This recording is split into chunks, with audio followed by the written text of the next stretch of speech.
Arturo Rodríguez, ¿cómo viste esta elección el día de ayer? ¿Qué es lo que implicaría la elección pues, de esta ministra como presidenta de la Suprema Corte de Justicia de la Nación? Mira, en principio yo creo que uno de los males de este tiempo es que las acepciones tradicionales del análisis político sobre asuntos en general y en particular de una coyuntura han tenido la difuminación de conceptos y de líneas. Entonces, la gente o mucha gente suele hablar de una persona de izquierda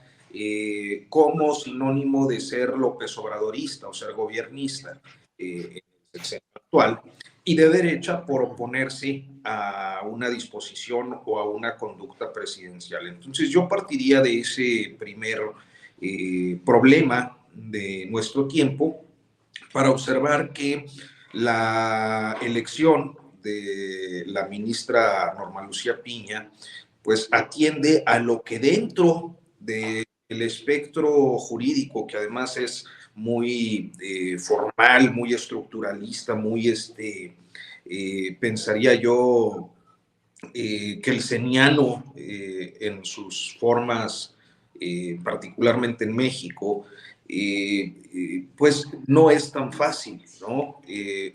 Me parece que las posturas de la ministra han sido auténticamente desafiantes para diferentes temas que tienen que ver con los derechos, las libertades, los asuntos de las agendas de las izquierdas de nueva generación, más allá de quién esté en el gobierno. ¿Por qué? Porque, bueno, ya lo han comentado Temoris, Arnoldo, hemos visto sus posturas y sus proyectos en materia de derechos sexuales reproductivos, hemos visto sus propuestas, ¿cómo se llama? Sus proyectos en materia de poblaciones LGBT+, su posición respecto al uso lúdico de la marihuana, naturalmente el caso del medio ambiente, que no solo representa el hecho de haber desafiado a un gigante poderosísimo como lo es FEMSA, sino al hecho de haber conseguido con esa resolución una jurisprudencia de la que ya nos observaba Temoris hace unos momentos. Entonces creo que dentro del abanico de posibilidades que había en la Suprema Corte, donde casi siempre, y qué bueno que haya, posiciones divididas entre quizás ministros que son más conservadores y otra facción que son más liberales, pues haya quedado alguien con esta agenda. Y me parece que en esta ocasión se dieron efectivamente, como ya lo mencionaban mis colegas, sobre lecturas a posiciones, a posturas desde la presidencia. Sí me parece que en un principio, pues había en principio una simpatía del Ejecutivo y algunos de sus colaboradores, la Consejería Jurídica, la Secretaría de Gobernación, entre otros, con Yasmín Esquivel. Pero el escándalo la hacía insostenible. La hacía insostenible dentro de la propia Corte y políticamente la hacía insostenible como un actor que iba a asumir la titularidad de la Suprema Corte de Justicia de la Nación, porque más allá de la andanada, pues hay un hecho que sigue siendo materia de polémica, pero que a estas alturas, pues ya más allá del juicio ciudadano, creo que tiene definiciones muy claras, tanto en lo expuesto por el rector Graue el fin de semana, como del propio abogado que sustentó con un año de anterioridad la tesis, una deshonestidad profesional que,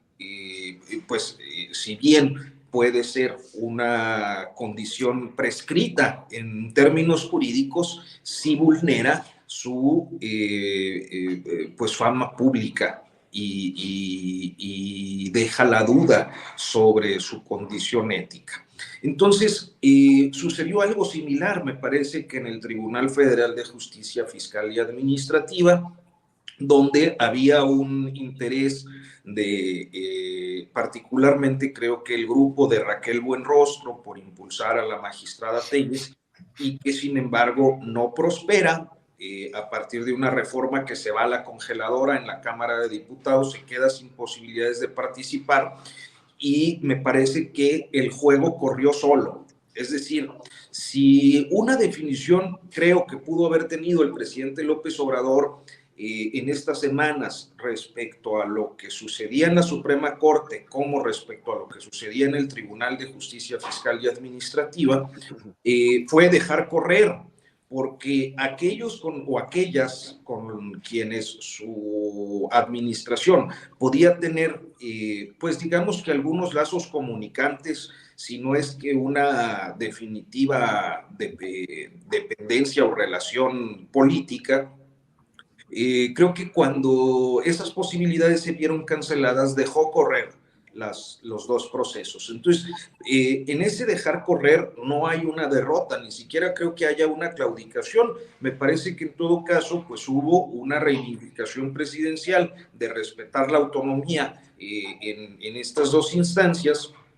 y en esa determinación, pues naturalmente el hecho de que pues quienes iban a quedar posiblemente no fueran a ser los pues mejor relacionados con su administración, con el régimen, pero a final de cuentas creo que el resultado fue positivo. En la medida en la que estamos hablando de una persona, a mí me intrigaba mucho el perfil porque, y es lo último ya para, me alargué mucho, me intrigaba mucho el perfil de Norma Lucía Piña, básicamente porque no la conocía. Es decir, hay algunos ministros que tienen pues casos que los han vuelto muy protagónicos, algunos que han sido muy escandalosos y otros que son de un perfil más bajo y que a uno no le queda claro por qué. Yo creo que en parte tiene que ver con la carrera judicial. Es decir, son muchos años de la ministra Piña como parte funcionaria del Poder Judicial, una carrera judicial importante que lleva a las personas a tener un cierto perfil discreto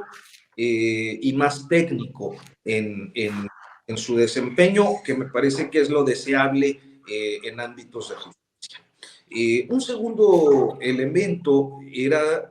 su origen, porque la integración de la Corte suele estar sometida precisamente a una indeseable presión política y reparto de canicas entre grupos de poder, que a veces encumbra a profesionales ciertamente del derecho, pero sin los atributos dentro de la carrera judicial para poder confiar en sus criterios constitucionales. Y eso ha ocurrido históricamente y seguramente seguirá ocurriendo. La misma Yasmín Esquivel, pues creo que parte de eso. Me interesaba ver esa trayectoria y me sorprendió mucho ver el origen de la ministra Piña,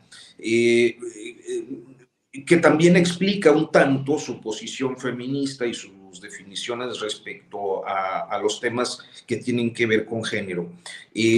Porque pues fue una maestra de escuela normalista, primero, que trabajaba y estudiaba derecho. O sea, trabajaba como profesora de primaria y estudiaba al mismo tiempo la carrera de Derecho, que poco a poco se fue profesionalizando, no solo en temas de la ciencia jurídica hasta alcanzar su doctorado, sino también en algunos temas que tienen que ver con la comunicación política, lo que le ha permitido, me parece, tener también una serie de posiciones muy claras y progresistas en materia de acceso a la información y derecho a la de acceso de acceso a la información y protección de datos personales. Entonces es un perfil que a mí me parece es más acorde a lo deseable que debe haber en la Suprema Corte que lo que muchas veces había en pues el Poder Judicial.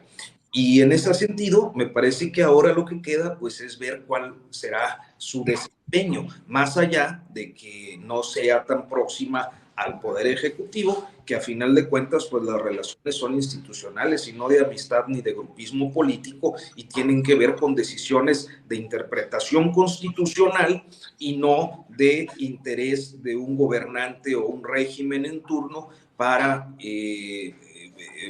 pues fijar posturas en relación a la materia constitucional. Gracias.